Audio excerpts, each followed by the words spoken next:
ജുനൂദ് എന്ന 10 വയസ്സുകാരിയുടെ കഥയറിയുമോ? കളിപ്പാട്ടങ്ങളോടൊപ്പം ജീവിച്ചു തീർക്കേണ്ട ഒരു ജീവിതത്തിൻ്റെ ഭാരം അത്രയും 10-ാം വയസ്സിൽ തന്നെ അനുഭവിച്ചു തീർത്ത ജുനൂദിൻ്റെ കഥ അതിരസമാണ്. കളിച്ചു നടക്കേണ്ട സമയത്ത് ഒരു ജീവിതത്തിൻ്റെ മുഴുവൻ പ്രാരാബ്ധങ്ങളും ഏറ്റി നടുവൊടിഞ്ഞ ജുനൂദ് എന്നത് വ്യത്യസ്തമായിട്ടുള്ള യുവതിയാണ്. ഒടുവിൽ ഒരു 10-ാം വയസ്സുകാരിക്ക് ഒരിക്കലും എടുക്കാൻ കഴിയാത്തൊരു തീരുമാനമാണ് ജുനൂദ് എടുത്തത്. ആ തീരുമാനം ജുനൂദിൻ്റെ ജീവിതമാണ് മാറ്റിയത്. ലോകത്തിലെ തന്നെ വനിതകൾക്ക് ആകെ മാതൃകയായിട്ട് മാറിയ ജുനൂദിൻ്റെ ചരിത്രത്തിലെ ഏതാനും താളുകളാണ് ഇന്ന് നമ്മളിവിടെ തുറക്കാൻ പോകുന്നത്. സ്വാഗതം ചരിത്ര പുസ്തക താളിലേക്ക്.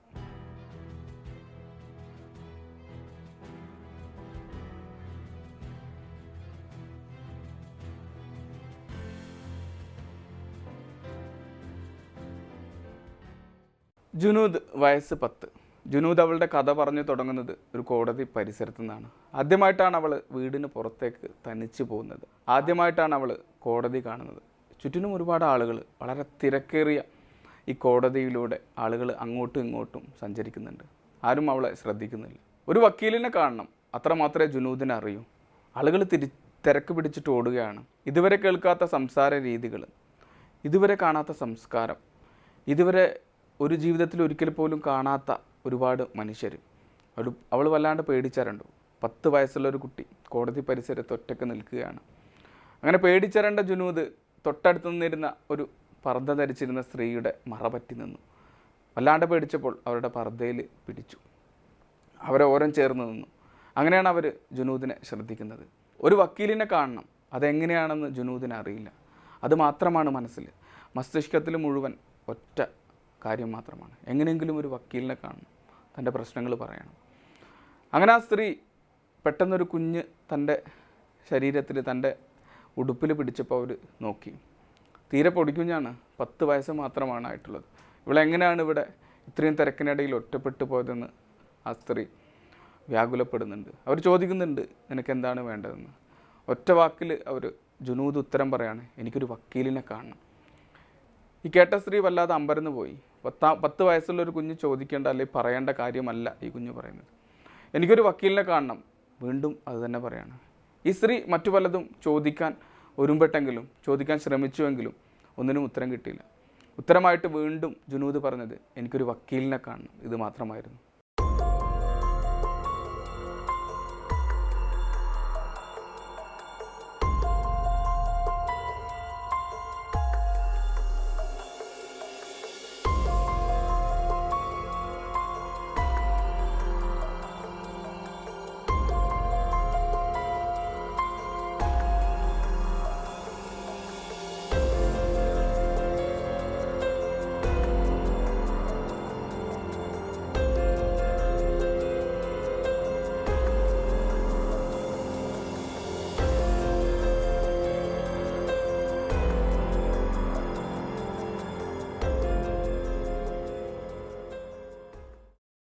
അങ്ങനെ സ്ത്രീക്ക് മനസ്സിലാവുന്നുണ്ട് ഈ കുഞ്ഞിൻ്റെ പ്രശ്നം അതികഠിനമാണെന്ന് മനസ്സിലാകുന്നുണ്ട്. അതുകൊണ്ടാണ് ഇവർ വേറൊന്നും പറയാതെ വക്കീലിനെ കാണണമെന്ന് മാത്രം പറയുന്നത്.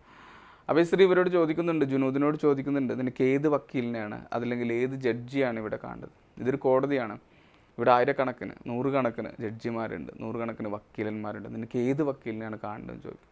അപ്പോൾ ജുനൂദ് മറുപടി പറയുന്നത്, അതെനിക്കറിയില്ല, എനിക്ക് ഏതെങ്കിലും വക്കീലിനെ കാണണമെന്ന് പറയുന്നു. എന്തായാലും ഈ സ്ത്രീ ജുനൂദിനെ കൊണ്ട് ഒരു വലിയ മുറിയിലേക്ക് നടന്നു പോവുകയാണ്. അവിടെ പുറത്തേതുപോലെ തന്നെ, അല്ലെങ്കിൽ പുറത്തേതിലധികം ബഹളമയമാണ്. ഒരുപാട് ആളുകൾ ഇരിക്കുന്നുണ്ട്, ഒരുപാട് ആളുകൾ നടക്കുന്നുണ്ട്.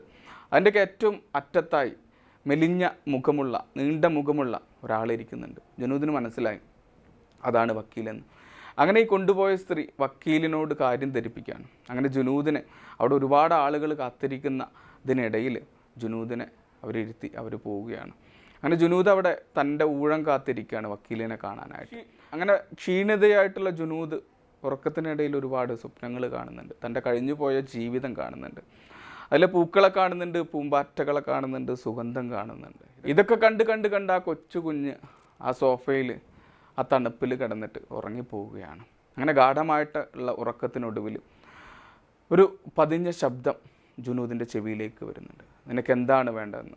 സ്വപ്നത്തിലാണെന്ന് കരുതി വീണ്ടും ആ ശബ്ദം കുറച്ച് കടുപ്പത്തിൽ, ഉച്ചത്തിൽ വീണ്ടും ചോദിക്കുകയാണ്, നിനക്ക് എന്താണ് വേണ്ടതെന്ന്. ആ ശബ്ദം കേട്ടാണ് ജുനൂദ് ആ ഉറക്കത്തിൽ നിന്നും എണീക്കുന്നത്.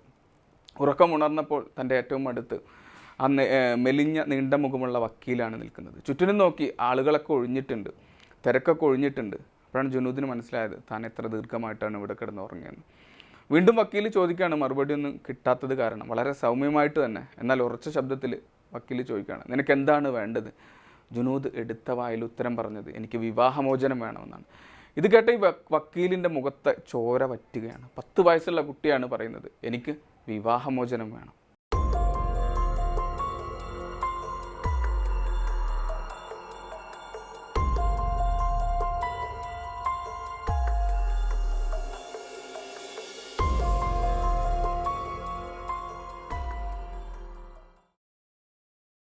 ജുനൂദ് ജനിക്കുന്നത് യമനിലാണ്. യമനിലെ ഹജ്ജ എന്ന പ്രദേശത്ത് ഗാഡ്ജി എന്ന കൊച്ചു ഗ്രാമത്തിലാണ് ജുനൂദ് ജനിക്കുന്നത്.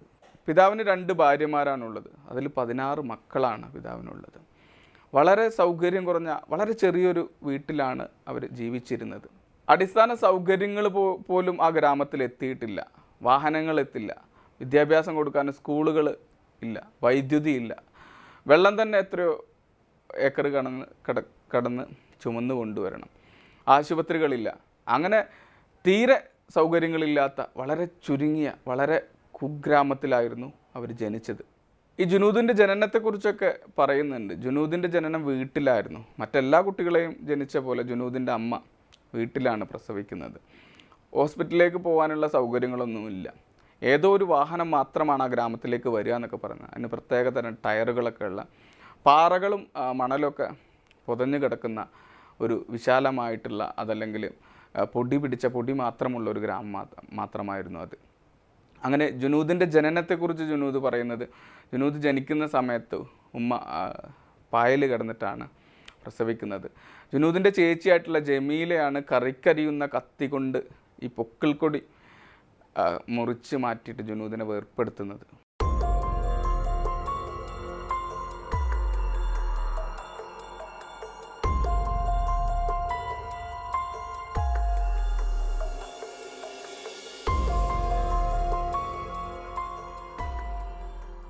സ്ത്രീകൾക്ക് വിദ്യാഭ്യാസം എന്നൊരു കാര്യം അവിടെ ചിന്തിക്കാനേ വയ്യ. സ്ത്രീകൾക്ക് വളരെയധികം പരിഗണന കുറഞ്ഞ ഒരു സംസ്കാരമായിരുന്നു അവരുടേത്. പുരുഷാധിപത്യം തന്നെയായിരുന്നു. പുരുഷന്മാർ പറയും, സ്ത്രീകൾ അനുസരിക്കും, പുരുഷന്മാർ തീരുമാനിക്കും, സ്ത്രീകൾ നടപ്പിലാക്കും. ഈ ഒരു രീതി തന്നെയായിരുന്നു. അതുകൊണ്ട് തന്നെയാണ് ജുനൂദിൻ്റെ പിതാവ് 2ാം വിവാഹം കഴിക്കുന്ന സമയത്ത് ആദ്യ അമ്മ വളരെ സൈലൻ്റായിട്ട് കാമായിട്ട് അതിനെ സ്വീകരിക്കാൻ തയ്യാറായത്. വേറെ ഒരു രക്ഷയില്ല, പുരുഷാധിപത്യം തന്നെയായിരുന്നു. ശനിയാഴ്ച ഒരു ചന്തയുണ്ടാവും ആ ഗ്രാമവുമായിട്ട് ബന്ധപ്പെട്ട്. അതാണ് മറ്റുള്ള ആളുകളുമായിട്ട് ഇടപഴകാനുള്ള ഏക അവസരം. ഈ അമ്മയുടെ പ്രധാന ജോലി എന്ന് പറയുന്നത് അച്ഛൻ കൊണ്ടുവരുന്ന മാംസം, മാട്ടിറച്ചിയൊക്കെ അതുകൊണ്ട് കറി വെക്കും. അതുപോലെ റൊട്ടിയോ ചോറോ സംഘടിപ്പിക്കും, അല്ലെങ്കിൽ റൊട്ടിയോ ചോറോ ഉണ്ടാക്കും. എന്നിട്ട് ഈ മക്കളെല്ലാവരെയും കൂട്ടി സോഫ്ര എന്ന് പറയും, അതിനൊരു പ്രത്യേക വിരിയാണ്. ഈ വിരി നിലത്തിട്ടുകൊണ്ട് എല്ലാവരും ചുറ്റിലും ഇരുന്ന് ഭക്ഷണം കഴിക്കുന്ന ഒരു രീതിയായിരുന്നു. പ്രത്യേകിച്ച് ആ പാചകം ചെയ്ത പാത്രത്തിൽ തന്നെ കൈയിട്ടുകൊണ്ട് അവരെല്ലാവരും കൂടി കഴിക്കുന്ന ഒരു രീതിയായിരുന്നു. ഇങ്ങനെയൊക്കെ ശനിയാഴ്ച ഒരു ചന്തയുണ്ടാവും ആ ഗ്രാമവുമായിട്ട് ബന്ധപ്പെട്ട്. അതാണ് മറ്റുള്ള ആളുകളുമായിട്ട് ഇടപഴകാനുള്ള ഏക അവസരം. ഈ അമ്മയുടെ പ്രധാന ജോലി എന്ന് പറയുന്നത് അച്ഛൻ കൊണ്ടുവരുന്ന മാംസം, മാട്ടിറച്ചിയൊക്കെ അതുകൊണ്ട് കറി വെക്കും. അതുപോലെ റൊട്ടിയോ ചോറോ സംഘടിപ്പിക്കും, അല്ലെങ്കിൽ റൊട്ടിയോ ചോറോ ഉണ്ടാക്കും. എന്നിട്ട് ഈ മക്കളെല്ലാവരെയും കൂട്ടി സോഫ്ര എന്ന് പറയും, അതിനൊരു പ്രത്യേക വിരിയാണ്. ഈ വിരി നിലത്തിട്ടുകൊണ്ട് എല്ലാവരും ചുറ്റിലും ഇരുന്ന് ഭക്ഷണം കഴിക്കുന്ന ഒരു രീതിയായിരുന്നു. 80ലധികം ചെമ്മരിയാടുകൾ ഉണ്ടായിരുന്നു അച്ഛന്. ഈ ചെമ്മരിയാടുകളെ പോറ്റലായിരുന്നു അച്ഛൻ്റെ ജോലി. അതിലൂടെയാണ് ഇവരുടെ ജീവിത വരുമാനം. അത്യാവശ്യം തെറ്റൊന്നുമില്ലാത്ത ഒരു ജീവിതം തന്നെ ആയിരുന്നു ആ ഒരു കാലഘട്ടത്തെ, അല്ലെങ്കിൽ ആ ഒരു സമയത്തെ ആ ഒരു ആളുകളെ സംബന്ധിച്ച് വലിയ മോശമൊന്നുമില്ലാത്ത ജീവിതം തന്നെയാണ്. അതുകൊണ്ട് തന്നെ ഈ ചെമ്മരിയാടുകൾ ഉള്ളതുകൊണ്ട് തന്നെ പാൽ ഉൽപ്പന്നങ്ങൾക്കും ഒരു ക്ഷാമം ഉണ്ടായിരുന്നില്ല. അവരുടെ ബന്ധുക്കളുടെ വീട്ടിലൊക്കെ വളരെ റെയറായിട്ട് വിരുന്ന് പോകുമ്പോൾ, അതുപോലെ അയൽവാസികളുടെ വീട്ടിലൊക്കെ പോകുമ്പോൾ അവർ പ്രധാനമായിട്ടും അവർക്ക് സമ്മാനം കൊടുക്കുന്നത് ഈ പാൽക്കട്ടി, ചീസ് പോലുള്ള സംഗതികളൊക്കെ ആയിരുന്നു. അച്ഛൻ്റെ അരയിലിരിക്കുന്ന കട്ടാരയെക്കുറിച്ചിട്ടൊക്കെ പ്രത്യേകമായിട്ട് തന്നെ ജുനൂദ് പറയുന്നുണ്ട്. ഈ കട്ടാരകൾ യമനികളെ സംബന്ധിച്ച് അപ്പോൾ ആ നാട്ടിലൊക്കെ പോയ ആളുകൾക്കറിയാം, അവരുടെ ഒരു അന്തസ്സിൻ്റെ ഭാഗമാണ് കട്ടാരകൾ. അതിൽ പലതരത്തിലുള്ള കട്ടാരകളുണ്ട്, പല പാർട്ടായിട്ട് തിരിച്ചിരിക്കുന്ന അത് ഓരോ അന്തസ്സിനനുസരിച്ചിട്ട് അവർ അത് വാങ്ങും. അതിൽ ഏറ്റവും നല്ല കട്ടാരകൾ ഉപയോഗിക്കുന്നത് ഏറ്റവും നല്ല അഭിമാനി എന്നൊക്കെയുള്ള രീതിയിൽ. പലർക്കും അത്ര കോസ്റ്റ്ലി ആയിട്ടുള്ള കട്ടാരകളൊന്നും വാങ്ങാൻ കഴിയില്ല. മറ്റൊരാളെ ഉപദ്രവിക്കാനല്ല, അതൊരു അവരുടെ നമ്മൾ മുണ്ടുടുക്കുന്നത് പോലെ അല്ലെങ്കിൽ നമ്മൾ ചന്ദനക്കുറി തൊടുന്നത് പോലെ അവരുടെ ഒരു സംസ്കാരത്തിൻ്റെ ഭാഗമായിട്ടാണ് അവർ കട്ടാരകൾ, ഈ പുരുഷന്മാർ അവരുടെ ശക്തി ഇതിനൊക്കെ കാണിക്കുന്ന രീതിയിലാണ് ഈ കട്ടാരകൾ അരയിൽ തിരികെ നടക്കുന്നത്. അതുകൊണ്ട് മറ്റൊരു ഉപയോഗം കൂടിയുണ്ട്. അവരിപ്പോൾ ഒരു തർക്കം നടക്കുന്ന സമയത്തൊക്കെ ഈ കട്ടാര വെച്ചിട്ട് അതിൽ സത്യം ചെയ്തിട്ടൊക്കെയാണ് ഈ തർക്കം തീർക്കുക. അത്തരത്തിലുള്ള കാര്യങ്ങളൊക്കെ ഈ കട്ടാരയുമായിട്ട് ബന്ധപ്പെട്ട് ജുനൂദിൻ്റെ പുസ്തകത്തിൽ പറയുന്നുണ്ട്. ഇതിനിടക്കാണ് ജുനൂദിനൊരു സുഹൃത്തിനെ കിട്ടുന്നത്. മാലിക്ക എന്നായിരുന്നു സുഹൃത്തിൻ്റെ പേര്. അവൾ നന്നായിട്ട് ചിത്രം വരക്കും, ജുനൂദ് നന്നായിട്ട് ചിത്രം വരക്കും. അവർ വല്ലാതെ കൂട്ടായി, പിരിയാൻ പറ്റാത്ത കൂട്ടെന്നൊക്കെ പറയുന്നത്. ഭയങ്കര ഇഷ്ടത്തിലായിരുന്നു അവർ ഒരുമിച്ചിരുന്ന് കളിക്കും, അവരൊരുമിച്ച് ഭക്ഷണം കഴിക്കും, ഇങ്ങനെയൊക്കെ ആയിരുന്നു. അങ്ങനെയാണ് മാലിക്കിനെ സ്കൂളിൽ പറഞ്ഞയക്കാൻ അവരുടെ വീട്ടുകാർ തീരുമാനിക്കുന്നത്. അങ്ങനെ ഈ ജുനൂദിൻ്റെ അച്ഛന് അത് ആലോചിക്കാൻ പോലും വയ്യ. തൻ്റെ പെൺമകൾ സ്കൂളിൽ പോകാന്നുള്ളത് ആലോചിക്കാൻ വയ്യ. സ്കൂൾ കിലോമീറ്ററോളം താണ്ടിയാലേ സ്കൂളിൽ എത്താൻ കഴിയും, വാഹന സൗകര്യമൊന്നുമില്ല. അങ്ങനെ എന്തായാലും ജുനൂദിൻ്റെ നിർബന്ധത്തിന് വഴങ്ങിയിട്ടാണ് മാലിക്കിൻ്റെ കൂടെ സ്കൂളിൽ പോകാൻ തുടങ്ങുന്നത്. ഒരു വർഷമാണ് അവിടെ ജുനൂദ് പഠിച്ചത്. വളരെ രസമായിട്ടാണ് ജുനൂദ് ആ ഒരു വർഷം പഠിച്ചൊരു വർഷം വളരെ നന്നായിട്ടാണ് പഠിച്ചത്. ഒരുപാട് ചിത്രങ്ങൾ വരയ്ക്കുന്നുണ്ട്, ഒരുപാട് കളികൾ പഠിക്കുന്നുണ്ട്, ഒരുപാട് പാട്ടുകൾ പഠിക്കുന്നുണ്ട്. മാലിക്കിനെ കൂടെ ജീവിതത്തിലെ ഏറ്റവും നല്ല സമയങ്ങളായിട്ടാണ് ജുനൂദ് അതിനെ കാണുന്നത്, ആ കഴിഞ്ഞു പോയ ഒരു വർഷം.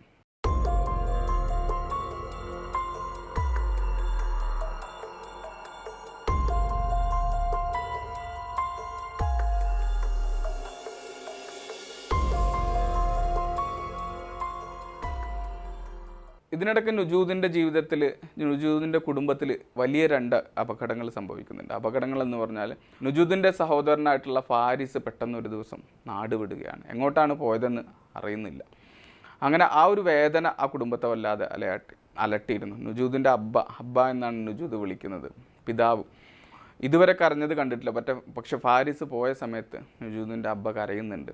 ഫാരിസിൻ്റേതായിട്ട് അവിടെ അവശേഷിക്കുന്നത് ഏതോ ഒരു ചെറിയൊരു പാസ്പോർട്ട് സൈസ് ഫോട്ടോ മാത്രമാണ്. അതൊക്കെ നെഞ്ചോട് പിടിച്ചിട്ട് ജുനൂദിൻ്റെ അബ്ബ കരഞ്ഞതായിട്ട് നുജൂദ് പറയുന്നുണ്ട്. രണ്ടാമത്തെ ഒരു അപകടം എന്ന് പറയുന്നത് കല്യാണം കഴിച്ച ജമീല എന്ന് പറഞ്ഞിട്ടുള്ള, ഞാൻ നേരത്തെ പറഞ്ഞ ജമീല എന്ന് പറഞ്ഞ ഒരു മകളും ഈ പെട്ടെന്നൊരു ദിവസം കാണാതാവുന്നുണ്ട്. ജമീലയെ കുറിച്ചിട്ട് പിന്നീട് വ്യക്തതയോടെ ഒന്നും പറയുന്നില്ലെങ്കിലും ജമീലയും ഇതുപോലെ മിസ്സിങ് ആവുകയാണ്. ഇങ്ങനെ ഇത് വല്ലാതെ ഈ കുടുംബത്തെ ഉലക്കുന്നുണ്ട്. എന്തായാലും അതൊക്കെ അതിൻ്റെ ഒരു വഴിക്ക് നടക്കുന്നുണ്ടെങ്കിലും ജുനൂദ് ഈ ഒരു വർഷം ഏകദേശം സ്കൂളിൽ പോയിട്ട് നന്നായിട്ട് പഠിക്കുന്നുണ്ട്.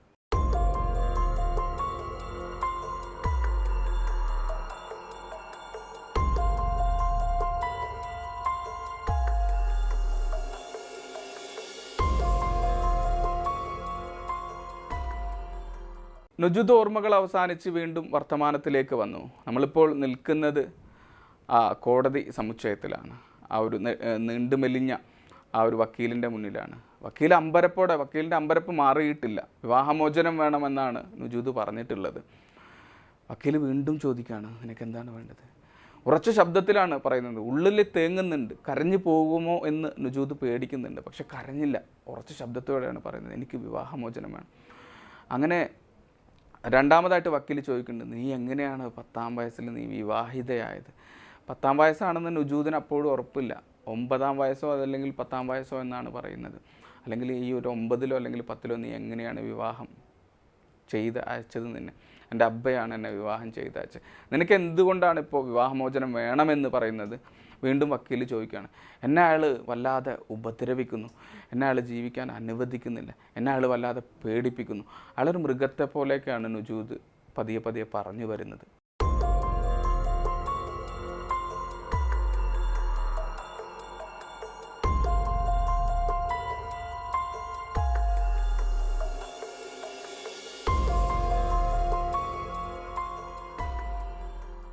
അങ്ങനെ ഭർത്താവിൽ നിന്ന് ഏറ്റ ഈ പീഡനങ്ങൾ അത്രയും ഒറ്റ ശ്വാസത്തിലിരുന്ന് തുറന്ന് പറയാണ്. കരയാതെ പറയാൻ നുജൂദ് വല്ലാതെ ശ്രമിക്കുന്നുണ്ട്, കരഞ്ഞു പോകുമോ എന്ന് ഭയപ്പെടുന്നുണ്ട്. അങ്ങനെ ഈ വക്കീൽ ഇതെല്ലാം സശ്രദ്ധം സമാധാനത്തോടെ കേൾക്കുകയാണ്. അയാളുടെ ശരീരത്തിലെ ചോര മുഴുവൻ വറ്റിയിട്ടുണ്ട് ഈ കഥകൾ അത്രയും കേട്ടിട്ട്. നമ്മുടെ വീട്ടിലൊരു 10 വയസ്സായ കുട്ടിയെ ഇമാജിൻ ചെയ്തിട്ട്, അല്ലെങ്കിൽ നമ്മുടെ അയൽപ്പക്കത്തുള്ളൊരു 10 വയസ്സായ കുട്ടിയെ ഇമാജിൻ ചെയ്തുകൊണ്ട് മാത്രം നിങ്ങൾ ഈ കഥ കേൾക്കണം, ഈ ഒരു സംഭവ കഥ കേൾക്കണം. അങ്ങനെ ഇയാൾക്കിത് എന്ത് ചെയ്യണം എന്നറിയില്ല.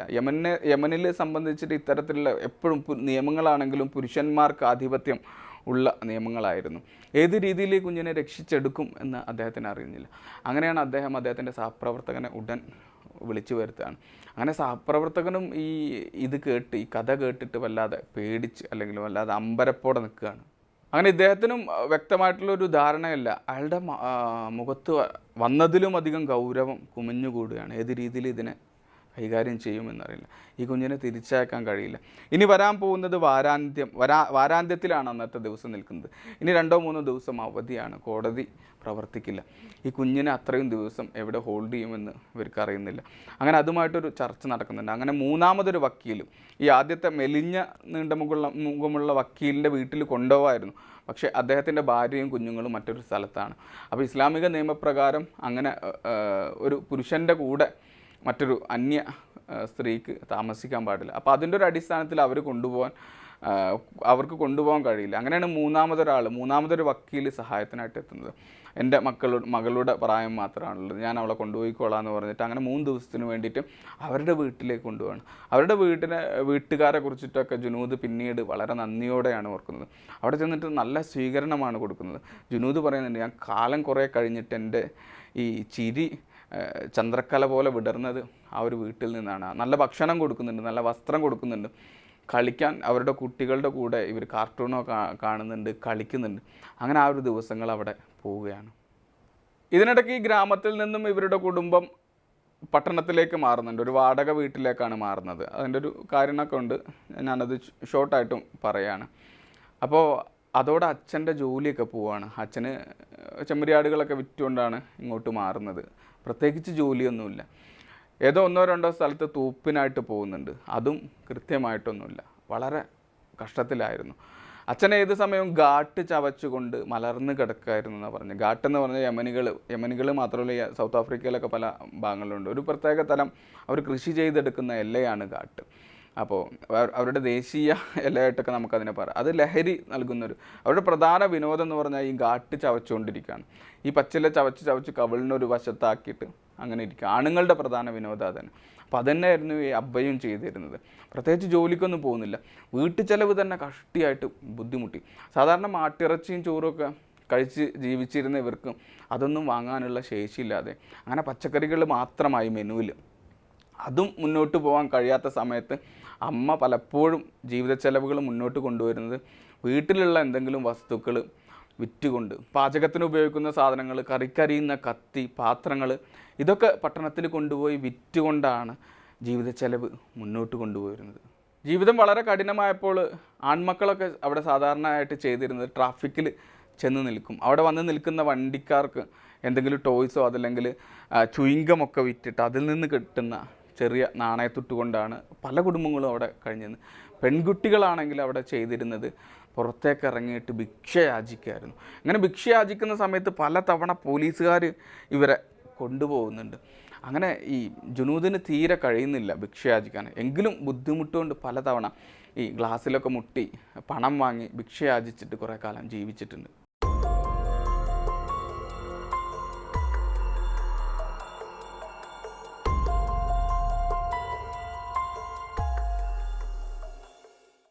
അങ്ങനെ ഒരു ദിവസം രാത്രിയാണ് അബ്ബ വീട്ടിലേക്ക് വന്നുകൊണ്ട് പറയുന്നത് ജുനൂദിനെ വിവാഹം കഴിച്ചയക്കാൻ പോവുകയാണ്. വിവാഹം എന്ന് പറയുന്നത് സ്വപ്നങ്ങളിൽ എവിടേക്കോ കണ്ട ചെറിയ ഇത്തമാരുടെയൊക്കെ ജീവിതത്തിൽ സംഭവിച്ച ഒരു കളർഫുള്ളായിട്ടുള്ള സംഗതി മാത്രമായിട്ടാണ് ജുനൂദിന് തോന്നിയത്. പ്രത്യേകിച്ച് ഒന്നും തോന്നിയില്ല.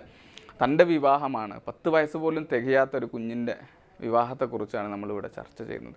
അങ്ങനെ അമ്മയോട് പറയാണ് ജുനൂദിന് വിവാഹം കഴിച്ചയക്കാൻ പോവുകയാണ്. ജുനൂദിൻ്റെ മനസ്സിലേക്ക് അപ്പോൾ ഓടിയെത്തിയത് പുതിയ വസ്ത്രം, നല്ല ഭക്ഷണം, കുറേ ബന്ധുക്കൾ വരുന്നു, ചോക്ലേറ്റ് കൊടുക്കുന്നു, കയ്യിൽ മൈലാഞ്ചി അണിയുന്നു. ഇതൊക്കെയാണ് ജുനൂദിൻ്റെ പാട്ട്. ഇതൊക്കെയാണ് ജുനൂദിന് കല്യാണവുമായിട്ട് ബന്ധപ്പെട്ട സംഗതികൾ. ഇതിൻ്റെ ഇടയ്ക്കൊക്കെ അമ്മയോട് പലപ്പോഴും ചോദിക്കുന്നത് എങ്ങനെയാണ് കുഞ്ഞുണ്ടാവുന്നതെന്നൊക്കെ ചോദിക്കുന്നത്. അതുപോലും അറിയാത്ത വളരെ നിഷ്കളങ്കമായിട്ടുള്ളൊരു കുട്ടിയാണ്. 10 വയസ്സായ ഒരു കുട്ടിയോട് പറയാണ് നിൻ്റെ വിവാഹം നടക്കാൻ പോകുന്നത്. പ്രത്യേകിച്ചൊരു ഭാവമാറ്റമൊന്നും ജുനൂദിന് ഉണ്ടായിരുന്നില്ല. ജുനൂദിൻ്റെ മനസ്സിൽ ഈ പറഞ്ഞ സംഗതികൾ മാത്രമേ ഉണ്ടായിരുന്നു. അങ്ങനെ അന്ന് രാത്രി അബ്ബയും ഉമ്മയും തമ്മിലുള്ള കോൺവെർസേഷൻ ജുനൂദ് അറിയാതെ കേൾക്കുകയാണ്. അപ്പോൾ അമ്മ കരഞ്ഞുകൊണ്ടാണ് പറയുന്നത്, ജുനൂദ് തീരെ കുഞ്ഞല്ലേ, അവളെ വിവാഹം കഴിച്ച് കൊടുക്കാൻ കഴിയുമോ? 9 വയസ്സ് ആണ് ആ ഒരു സമയത്ത് പ്രായം. അപ്പോൾ അബ്ബ ദേഷ്യത്തോടെ പറയാണ്, എനിക്ക് ഒരു വയറെങ്കിൽ ഒരു വയർ കുറഞ്ഞു കിട്ടില്ലേ അവളെ വിവാഹം അയച്ചു കഴിഞ്ഞാൽ. അദ്ദേഹത്തിൻ്റെ ബുദ്ധിമുട്ടുകൊണ്ടാണ് അദ്ദേഹം പറയുന്നത്. പക്ഷേ ഈ ഒരു വാക്ക് ജുനൂദിന് വല്ലാതെ വേദനിപ്പിക്കുകയാണ്. അബ്ബക്ക് ഞാനൊരു ബുദ്ധിമുട്ടായോ എന്നുള്ള രീതിയിൽ. അങ്ങനെ 10-ാം വയസ്സിലുള്ള കുട്ടിയെ കല്യാണം കഴിച്ച് കൊടുക്കുന്നതിനെതിരെ ഉമ്മ ഭർത്താവിനോട് പറയുമ്പോൾ ഭർത്താവ് പറയുന്നത്, ഞാൻ അവനോട് വാക്ക് പറഞ്ഞിട്ടുണ്ട്, അവൾക്ക് പ്രായമാകുന്നത് വരെ ശാരീരികമായിട്ടുള്ള യാതൊരു ബന്ധം ഉണ്ടാവില്ല എന്ന വാക്ക് ഞാൻ ഈ കല്യാണം കഴിക്കാൻ പോകുന്ന ആളോട് പറഞ്ഞിട്ടുണ്ടെന്ന് പറഞ്ഞ് ഈ ഉമ്മയെ സമാധാനിപ്പിക്കുകയാണ്.